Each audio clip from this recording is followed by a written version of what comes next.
Welcome, everyone. It's my pleasure to introduce Harshit, who's going to be telling us about BOA extensions and rigidity of vertex tensor categories. Feel free to start whenever you're ready, Harshit. Okay, thank you, Fleur, for inviting me, giving me a chance to present here. So I'll be talking about some recent work which is on arXiv now, mostly about the second paper with Thomas Kreutzig, Robert McRae, and Kenichi Shimizu, where we try to develop some techniques for proving rigidity of vertex tensor categories. So before I start, I have about 30 to 40 minutes of materials which I really want to get to. So please feel free to interrupt with me with as many questions, because otherwise I'll fly by through the slides very quickly. Okay, so to set up the stage for the problem that we try to solve, let me start with some background. And so broadly, we are interested in like we means I guess people in this area in general are interested in understanding 2D CFT mathematically.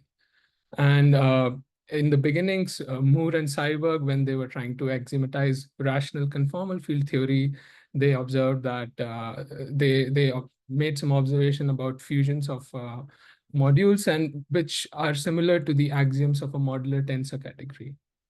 On the other hand, if you there's other group of people who observe that the symmetry algebra of a 2D CFT gives you something called a vertex operator algebra. And so it's a very natural thing to expect that these two approaches to the CFT, they should be related. And that's what broadly my talk today is about. It's about starting on the right side at a vertex operator algebra and seeing how we can get a modular tensor category out of it. Of course, some people also work on the other direction. Some people here in Edmonton, like Terry, which is very difficult. So I'm not going to talk about that direction today. Okay, so just to set some notation, by a modular tensor category or an MTC, I mean a braided monoidal category. So you can form tensor product of objects. You have an isomorphism from X tensor Y to Y tensor X. So that's the small c braiding. And we have some linear abelian kind of properties. Also, we ask the category to be rigid, which means we have a dual object. So if you think of the category of vector spaces, we have, for a vector space, we have horms from that vector space to K, which acts like the dual object. And we want something like that to happen in our category as well. And we require our category to be ribbon, which means we have some natural isomorphisms for each object, which are compatible with the braiding and the duality structure. And lastly, we want the category to be non-degenerate, which means that if we take an object X, if we fix X and we braid it twice with some arbitrary object Y, if that's always the identity map on X tensor Y, then X has to be some made up of just the unit object. So maybe you have seen a definition of MTC elsewhere, and usually they require finiteness and or semi-simplicity, but I'm not making such an assumption in my talk. Okay. And so because of this picture on the top, what we expect is that if you have a VOA, which is nice enough, then if we look at its modules, we should get a modular tensor category out of it. So I think the audience here mostly knows about it, but let me just quickly mention it. So for me, a vertex operator algebra is a Z-graded vector space where you have this map, some distinguished vector, this map Y, and this Virasoro vector. And we use this kind of standard notation. And this data has to satisfy certain condition, which I'm not going to elaborate. Also, by a VOA module, for now, we mean a vector space with, again, a map going from V to endomorphisms of W with in formal power series. And we want this map to satisfy certain conditions. And in particular, we want this vector space W, which is a module for V, to be graded such that each graded piece is an eigenspace for the operator L0. Okay, And yeah, again, for modules, we have analogs of the conditions for a VOA, like trading restriction, Jacobi identity. So usually we'll enforce that. So a simple example maybe to keep in mind is we can start with an even positive definite lattice, and we can associate to it vertex operator algebra, which are called these lattice VOAs. And in that case, if you look at the category of ordinary modules, that turns out to be something maybe very familiar to people who do tensor category theory. This is the category of A-graded vector spaces, where A is an abelian group formed using the lattice. And this Q is a quadratic form on A, which gives a monoidal and braided structure on this category of A-graded vector space. So in this sense, I've not given many details, but starting from a VOA and its modules, we can form a modular tensor category. Okay, so going back to this picture, let me tell you a bit about some old work and the beginnings of this story of how to go from VOS to MTC. So this really began with this work of Kazan and Lustig in the 1990s, where they constructed some modular tensor categories or some braided tensor categories out of VOS, namely the VOS coming from affine Lie algebras at irrational and certain negative rational levels. And after this, Huang and Lepowski tried to give a general tensor product theory, which works not just for affine VOS, but for any VOS. And this tensor product theory was quite successful and was used to construct braided monoidal categories out of rational VOS, like affine VOS at positive levels, which were not covered by this prior works. So one thing to note here is that what makes this theory highly non-trivial is that the tensor product of VOA modules, it's not based on the tensor product of just vector spaces W1 and W2. It's defined using through some universal property, and its existence is proved by showing it some subspace of this complicated space. You form a space using W1 dual, tensor W1 dual, look at some distributions on that, and so on. So that's what makes establishing these modular tensor category on the left difficult. But nevertheless, Huang was able to use this theory and able to show that if we have a rational VOS, then we can form its category of representations, and that is in fact a semi-simple modular tensor category. Okay. But what I'm interested in today is VOSV, which are relevant to logarithmic CFT. And in this case, when we look at V modules, we have to allow this state field correspondence operator, where you have certain log terms as well. And so if you look at a logarithmic VOA and such modules for the VOA, and you want to define a tensor product theory, the prior work was not sufficient. And so Huang, Lepowski, Zhang, they introduced generalized V modules. These are modules for which the graded pieces are generalized eigenspaces. So the L0, it does not act semi-simply anymore. And they gave a tensor product theory of such modules.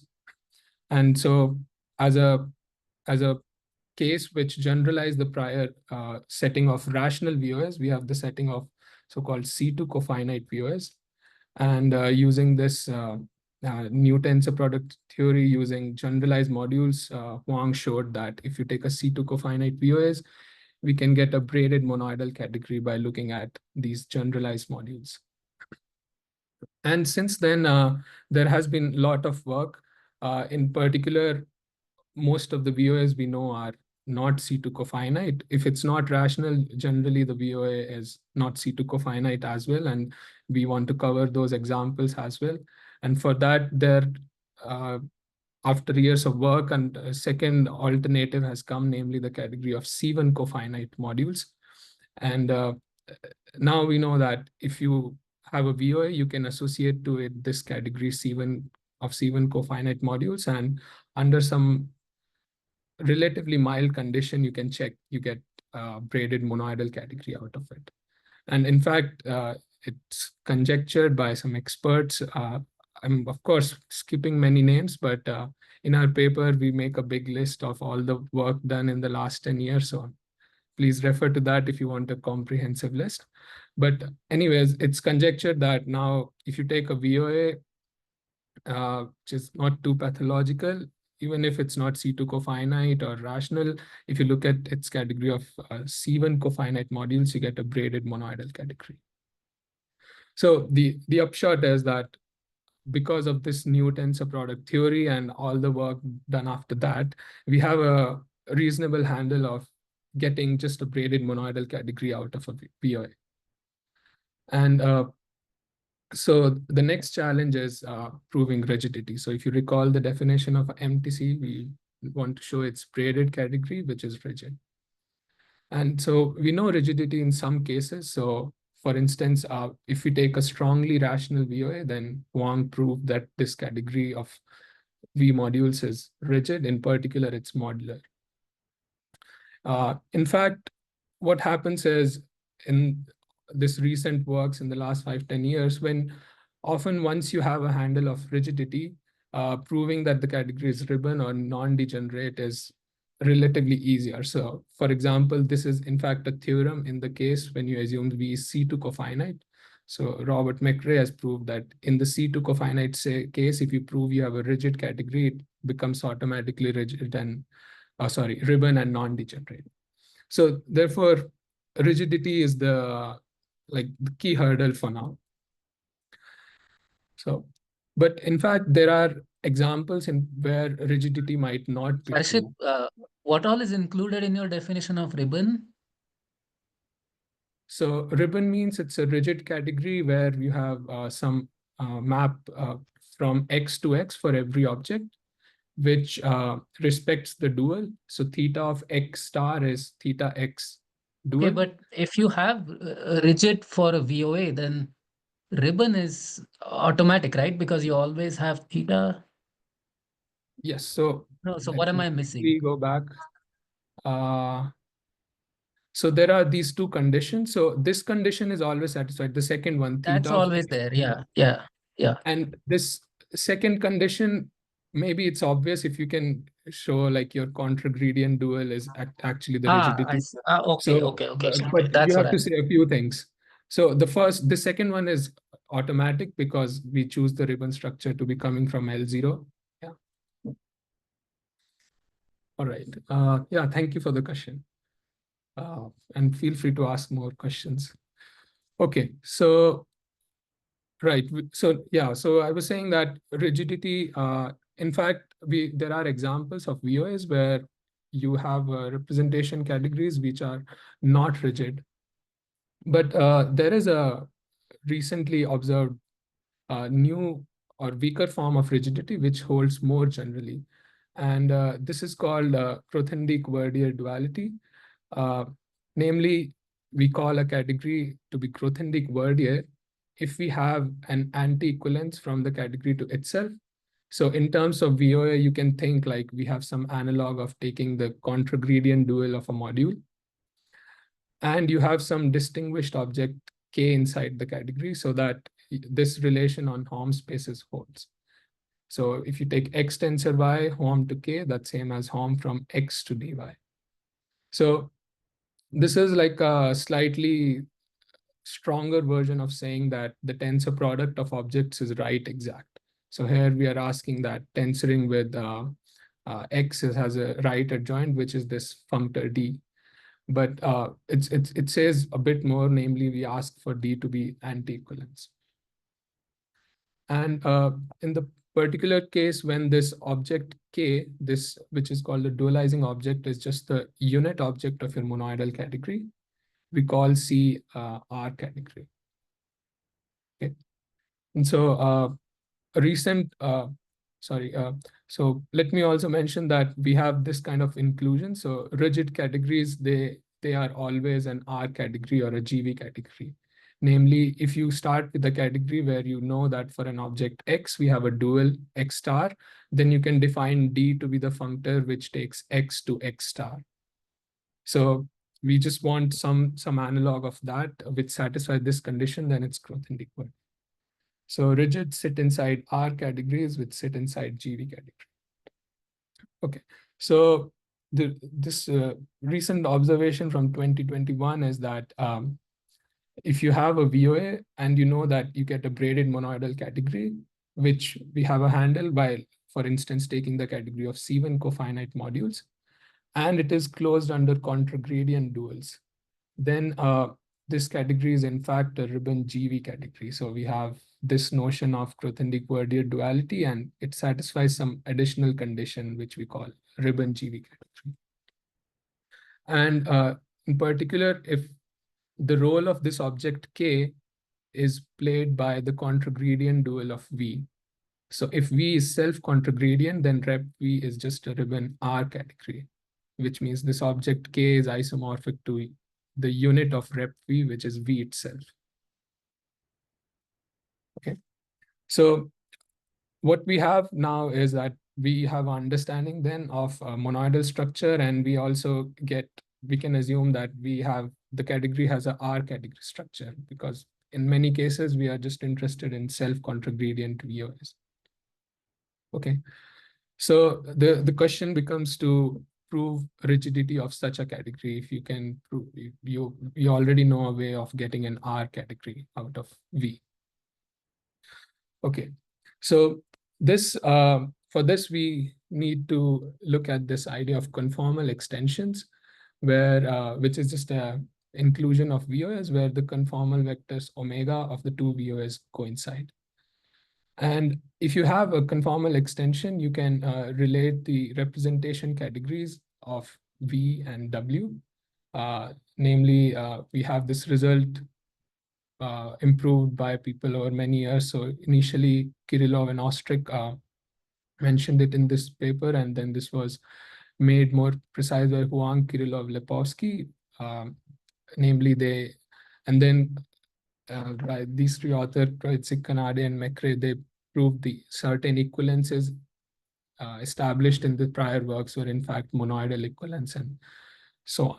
So let me tell you what the result is. So this says that if you have a VOA extension and you can prove that the first VOA V has a representation category has a representation category C, which is in fact braided monoidal, and the bigger VOA is also an object inside C, then in fact it would be a commutative algebra object inside this category, in this braided category. And we have a way of accessing the category of W modules. This is just the category of local A modules. So the upshot being that by just knowing C, something inside C, and doing some intrinsic computations with C, you get a handle of what D is. Okay, and this is in fact an equivalence of braided tensor category. So if you can prove one of them is rigid, you can transfer the structure to the other one and prove the other one is rigid. Okay.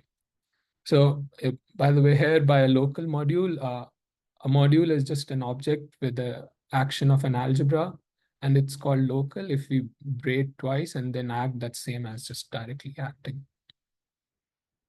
Okay, so a few examples that would be interesting to keep in mind is like the singlet VOA is an extension of Virasoro.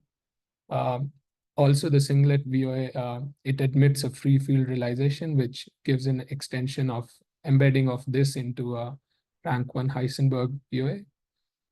Another example is this triplet. It admits an extension into the this lattice VOA. So in this example, I want to emphasize two things. So sometimes it happens that we want to know about a category. So for instance, let's say in this second example, you want to know what more about the triplet, and we can embed it into the lattice VOA, and you could hope to extract some information because we know more about lattice VOAs and say something about the triplet. Sometimes, on the other hand, one would have a situation where this first example where you know already something about the Virasoro VOA, for instance, it admits a rigid category, and you would try to use that to say something about the singlet VOA. So whenever you have an extension, you can ask both questions, whether something about W tells you something about V, and vice versa. So that's what was our goal in this project. So to obtain some categorical results at this level of local modules and then apply them to VOAs to get some consequences. So that's basically the summary of what we did. And so now I'll go into the details. So first, I'll consider this case where we have an extension and we know the rigidity of this bigger VOA, and we want to say something about the rigidity of the smaller VOA. Okay, so in this case, remember that whenever we have a category and some algebra object, we have a functor from C to the category of A modules, which is the so-called induction functor. And using this functor, we get the following result. So as I mentioned before, if you have a VOA, we can get an R category. So we start by assuming that we have a category C, which is an R category. And so you can think of a C as rep V for a VOA. And A is a commutative algebra, so you can think of A as an extension of that VOA, such that these two conditions are satisfied. And again, these conditions also come for free when we are looking at extensions of VOA and a commutative algebra coming from an extension. Then we asked for three conditions. So firstly, we asked for the category of local A modules to be rigid, namely the category of the bigger VOA. CA local corresponds to that. And every simple object, every simple A module is in fact a local A module. So this is the first assumption. Secondly, we have this free module functor going from the induction functor going from C to CA. And roughly what the second condition says is we ask this functor that it commutes with duality structure. So we assume C is a R category. It has a notion of contragradient duals, if you are working with the VOA. And then we want that if you take dual and apply this functor, that's the same as you apply this functor first and then take the duals in the target category. And a third is maybe this part is a bit technical, but it can be interpreted as a bit of a mild non-degeneracy condition. So if you know your category C has like some kind of non-degeneracy, which was the third condition in the definition of a modular tensor category, that then this kind of condition comes with it. So yeah, so we assume these three things: this FA commutes with duality, non-degeneracy, and the first one, and then we can show that this category C, this R category that we started with initially, this is rigid. Okay, great. So Harshit, sorry. Yeah. Can you say a little more about B and C?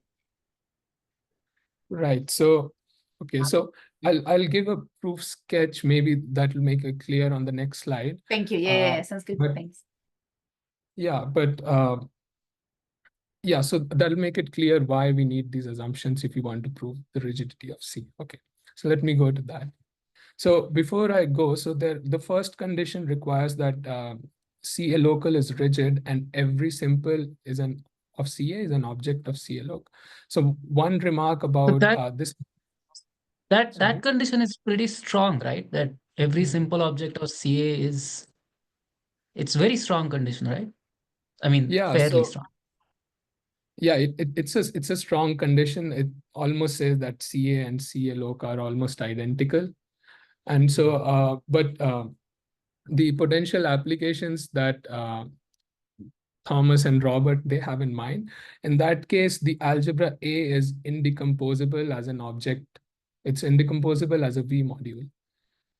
For example, holds in when you have the triplet inside the Heisenberg, in that extension, the Heisenberg is indecomposable as a module for, sorry, not triplet, the singlet. So I mean this second example, right? So in this case, the algebra object A, which is the rank 1 Heisenberg VOA, this is in fact indecomposable as a module here. And in this case, we get, for example, this condition, every simple is a object of CA log for free.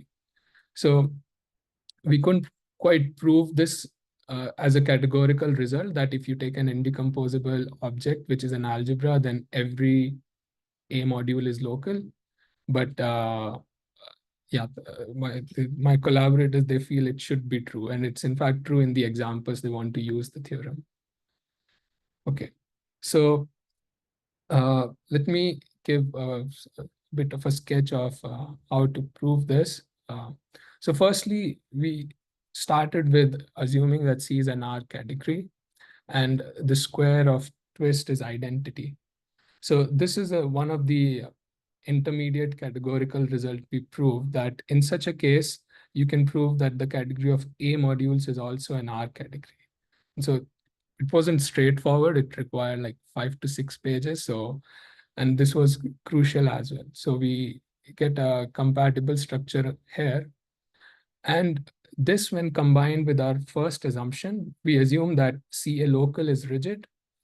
And the first assumption says every simple in CA is in CA local. So it is also rigid. So every simple of CA is rigid. So that gives us the entire category of CA of A modules is rigid. So this is something true for R categories. If you can prove a simples in R category are rigid, you get the full category is rigid. And this tells us that the Drinfeld double of this category will also be rigid. The next step is to relate C to this Drinfeld double. And we have the functor that I described on the last page. This induction functor goes from C to CA, but it in fact factors through the Drinfeld double of CA. And the condition which we imposed on the induction functor from C to CA, that it commutes with dual, that allows us to prove that this functor from C to the double of CA, it commutes with duals. And once we have that, the property of the algebra, along with this third non-degeneracy condition, this allows us to show that this functor is in fact fully faithful. So that's the reason. So on the last page, I mentioned the functor from C to CA, but that is almost never fully faithful. So it doesn't allow us to extract information. So we have to go to the Drinfeld center and look at this functor from C to ZCA. And this third condition shows that this is fully faithful. So you can think of that as something. Yeah, basically we were trying to prove this and we got some conditions, and in an ideal world, I would have a more natural interpretation of these three, but for now, this is what we have, and we are able to check them in some examples. Okay, so we get this. And then finally, the upshot is, this is again some categorical result, that if you have a functor from C to another category, which is fully faithful and which preserves the duality structure, then if the target category is rigid, then the weak duality on C is in fact the rigid structure. So that's how we're able to transfer rigidity from the category of local A modules to C. Okay. So that's the proof sketch. So let me also mention what kind of consequence it has for VOA. So interpreting it in terms of VOAs, it says that if you have a self-contragradient VOA, which is needed to get an R category, which admits a vertex tensor category, and we have an extension where we know that this algebra A, it satisfies these conditions, then we get the rigidity of the category of V modules. Okay, so yeah, so that's the result. And we spell out one simple example, namely we take the triplet VOA at P equals 2, and we take A to be the lattice VOA. So we have this VOA extension over here. And in this case, using just some minimal information about the fusion rules of A with V modules and the induction functor, we are able to show in short, like maybe a one-page argument, that the conditions are satisfied. And this gives an alternate proof of rigidity. So this was an old result of Suchiya and Wood from 2012. But yeah, by hiding some details behind this categorical discussion, you were able to simplify this proof. But also my collaborators, Thomas and Robert, they plan to apply this kind of rigidity result to other category of weight modules for some VOAs and get some rigidity consequences there, which would be much more interesting.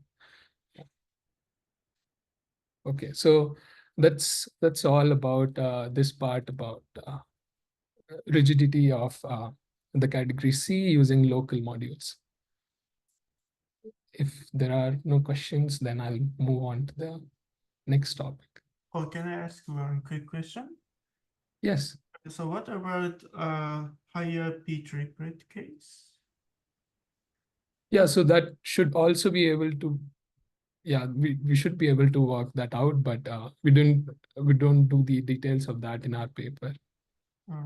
So you use some nice properties of p equal 2 case, right? Right. So in that case, it's yeah, as I said, it's a half page to 1 page argument because there are just 4 simple objects for this p equals 2 triplet.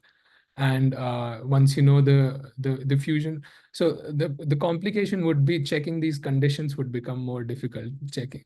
But for p equals 2 triplet, it's a smaller example. So these conditions A, B, and C can be checked in relatively quickly. So it can be applied, but yeah, so I'm not saying it's like a magic theorem, but maybe this gives you a way. You still have to do a lot of work in checking these conditions. Okay, great. Thanks. Yeah. Okay. So if there are no more questions, then I'll go to the next part, which is the other direction of an extension. If you have a VOA extension, and we know that the smaller VOA has a rigid category, and we want to prove the bigger VOA has a similar property as well. Okay, so let's go. So phrased categorically, what this question is saying is because of this result of many people, we can relate VOA extensions and their categories in terms of commutative algebras and tensor categories. So categorically, that question is asking that if we take some category which is rigid and some commutative algebra object there, when is the local module category rigid? And so this kind of a question was first answered in 2003 by Kirillov and Ostrich in semi-simple setting. And they gave some notion of a rigid algebra in a category. And if the algebra satisfies those conditions, we get that the extension CLOC also has nice properties. But as I mentioned in the beginning, I'm working in not necessarily finite or semi-simple settings. So we want to generalize it to that level. And so for that, we need to use this notion of exact algebras introduced by Ettinghoff and Ostrich. Namely, if you have an algebra object in a category, we call it exact. If you take a projective object of the category and tensor with a module, the resulting A modules is also a projective object. And they prove that if your algebra object is exact, then the category of bimodules is rigid. So what Kenichi and I were able to do is we were able to use this result, and we can show that if you have a braided category, which is finite, so I'm assuming adding this assumption of finiteness, and you have a commutative algebra object, if it's exact, then you can prove this category of local A modules and category of A modules, they are rigid categories. So again, we're able to just boil it down to some condition on A as an object of C.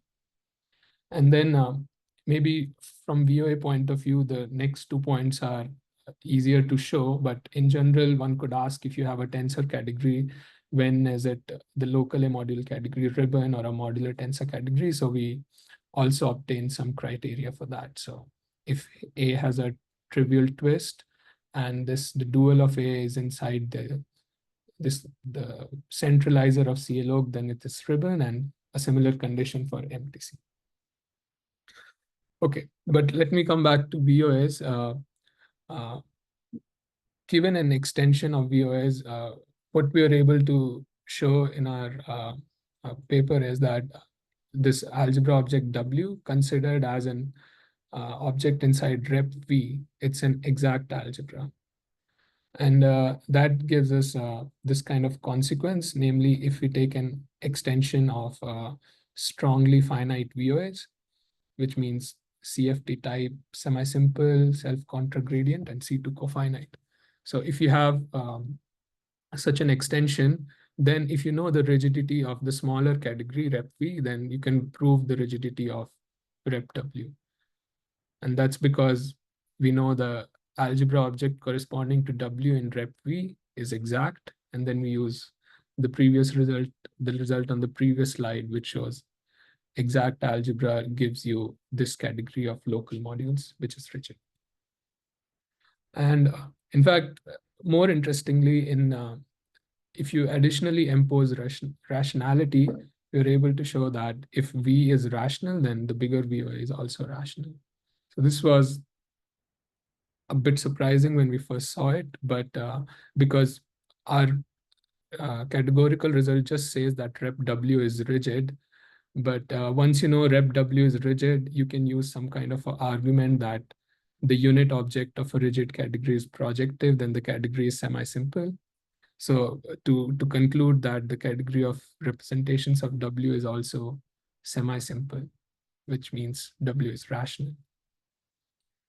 Okay, so let me also mention that this second part, this is a known result from maybe going back to Kirillov and Ostrich, but they had an extra assumption on this V, namely in this object W, we want some result about its dimension being non-zero as an object of the category. And our result here gets rid of that, which makes it easy to apply it in examples. So let me give you then an example. So a particular example is if you take like certain hook type W algebras. So I don't know too much Harshit, details I have about. a question. Yeah. So can you actually prove that the dimension is always non-zero, or is that a consequence of your theorem, or no, right? I don't think so. Yeah. Okay. Yeah, I don't see it immediately why that should be non-zero. Yeah. Okay. All right. So yeah, so for an example, like if you take certain hook type W algebras, and here are some details which I won't go into, but the point being that if you take certain W algebras like this, it's known that they are extension of some tensor product of a W algebra and some simple affine Lie algebra. And if you choose these numbers correctly so that these conditions are satisfied, turns out this S is a non-degenerate admissible level, which makes the first VOA rational, and L is an admissible level, so the second VOA is also rational. And then we know that the tensor product would be rational as well. And so consequently, one can use our result, like the second part here, to conclude this W algebra would be a rational VOA. So a priori, you might have to check more conditions by previous results, like the dimension being non-zeros, but one can now skip such a thing and directly say that this extension A of this tensor product would be rational. Okay. So Right. this W algebra is not exceptional W algebra, right? Probably. Yeah, I don't know the details about this, so Mm. I would agree with what you say. Oh, this L is a positive integer? SOLN. SO to n level L is integer or additive fractional number? Right. It's admissible is what's written. Yeah, But maybe you should say positive integer. Right. Yeah. Okay. Yeah, I should clarify that. Right. Yeah.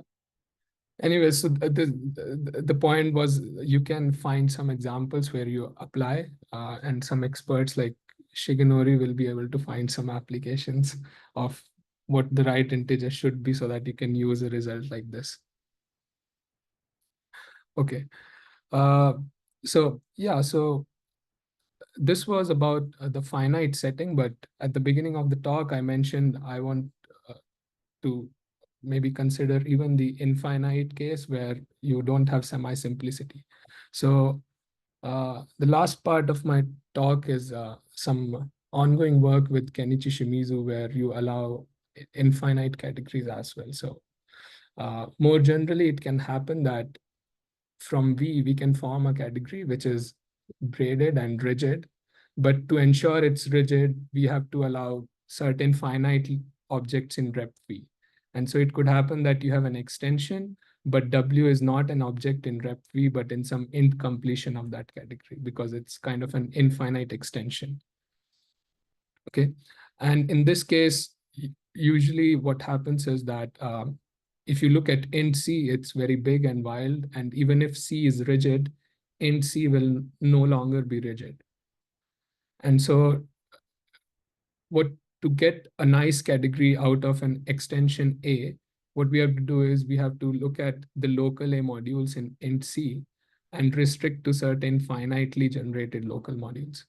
And this finitely generated is like just a categorical analog of usual finitely generated algebra module. And that means that we look at modules which are quotient of X tensor A for some A.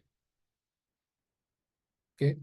And so again, the example maybe is to singlet VOA, we can associate certain representation categories which are rigid, and the triplet is some infinite order extension. So it might not be in that category. So it might be in the int completion of that rigid category. And in that case, if you look at int CA loc, if you look at A modules inside the int completion of the rigid category, that's too big. But if you look at some finitely generated object, that gives you the right category for triplet, which we expect that the triplet to have some finite rigid category. Okay, so yeah, the result with Kenichi, which is a work in progress for now, is we find some criteria for rigidity of this local module category. Namely, if we start with a braided category and a commutative algebra object, and we ask two conditions that this algebra object, it satisfies this condition that the tensor product over A is exact. So this is a strong condition, and in the finite case, this is basically equivalent to the exactness condition that I mentioned. So the tensor product being bi-exact over A is equivalent to the algebra being exact, but we want like an infinite analog of that. And secondly, is this condition that every finitely generated A module is finitely presented. So if you have such a condition, we are able to prove that this category of finitely generated modules in int CA loc is rigid. So, right, so what we're trying to do now is find some cases where these conditions can naturally be checked. And one such setting is namely through a Hopf algebra extension. So this triplet VOA, now we know its representation category is equivalent to the representation category of unrolled small quantum group, which is a Hopf algebra. And studying extensions of the triplet amounts to studying some algebra objects in that Hopf algebra representation category. And I didn't mention it here, but we have some results where if you have two half algebra, one contained in another, there's something classically studied in algebra, namely the faithful flatness of extension of half algebra. And such a result amounts to proving this exactness of this tensor product. So we have examples in that kind of setting which apply and give you something where this tensor product condition is satisfied. And also the second condition in concrete example is like a categorical analog of like a Noetherian, an algebra being Noetherian. So again, when we go to those specific examples from half algebra, we can check that Noetherian condition and that faithfulness and get certain examples like this.